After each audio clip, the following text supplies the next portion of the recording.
네, 안녕하세요. 저는 심리치료사 박소미입니다. 제가 오늘 이렇게 영상을 찍는 이유는요, 좀 여러분들과 함께 공유하고자 하는 정보가 있어서 함께 이 내용을 나누고자 합니다. 많은 분들께서 사설구급차를 이용해 보신 적이 있으실 거예요. 특별히 이제 환우분들은 더더욱 그러실 텐데, 입원을 하기 위해서 사설구급차를 부르는 경우가 굉장히 많죠. 그리고 이제 단순하게 정신질환뿐만 아니라 다양한 병에 있어서도, 다양한 상황에 있어서도 부를 때가 굉장히 많은데요. 그래서 오늘은 좀 사설구급차에 대한 내용을 이야기해 보려고 합니다. 사실 사설구급차는 부르는 게 값이 아니냐라고 하시는 분들도 계세요. 그만큼 이제 사설구급차에 대한 명확한 기준이 있다는 거에 대해서 많은 분들이 모르고 계신데요. 그 명확한 기준을 알아보려고 합니다. 우선 사설구급차의 이용 안내를 보시면 보건복지부에서 내려온 이용 안내문이 있어요. 이 내용을 기반으로 여러분들께서 참고를 해주시면 되는데요.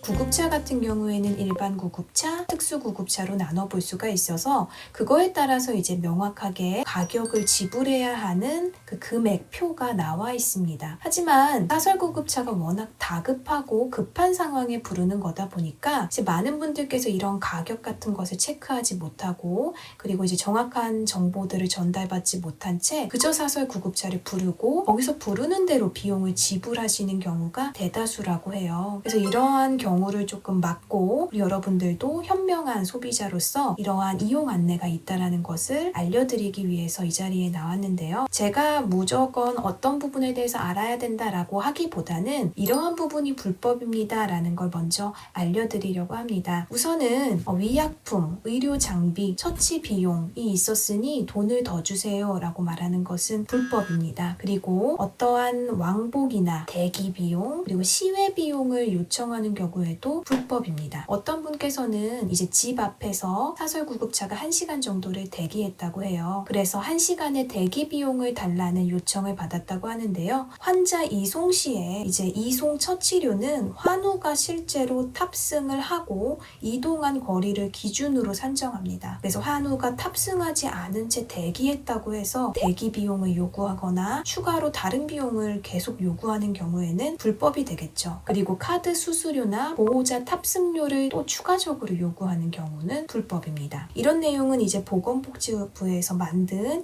이용 안내표에서도 자세하게 살펴보실 수 있습니다. 그리고 환자 이송이 종료되었을 시에 이송에 관한 세부 내용을 확인할 수 있는 영수증을 꼭 수령하시는 것이 좋은데요. 그 이유는 회사의 정보나 이름을 아셔야 하는데, 그러한 정보를 모르고 그냥 비용을 지불하셨다면 사실상 그것에 대한 어떠한 증명될 수 있는 서류 처리가 전혀 남아있지 않기 때문에 영수 처리를 통해서 증명서를 받아보실 필요가 있습니다. 어떤 분께서는 아무래도 환우가 급박한 상황이다 보니 구급차를 타고 미터기도 보지 못한 채 병원까지 오셨다고 해요. 근데 그 상황에서 이제 모든 것이 끝나고 났을 때 그 사설 구급차 측에 어떤 소속이나 이름을 요구했다고 하시네요. 영수증과 함께요. 그럴 때 이제 사설 구급차 측에서도 그런 것들을 마련하고 또 증명해야 하는 서류를 드려야 하기 때문에 그런 경우에는 사실 불법으로 비용을 받기는 조금 어려운 경우가 되겠죠. 그래서 여러분들도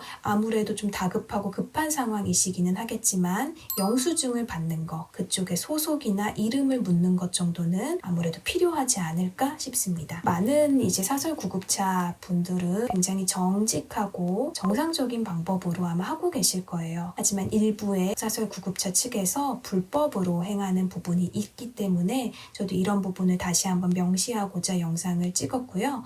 이러한 관련 내용은 보건복지부에서 더 자세하게 보실 수가 있습니다. 앞으로도 이제 정신질환뿐만 아니라 어떠한 부분에 있어서 입원에 있어서나 치료에 있어서나 예방에 있어서 도움이 되는 측면이 있다면 이렇게 영상으로 가져와 보도록 하겠습니다. 시청해주셔서 감사합니다.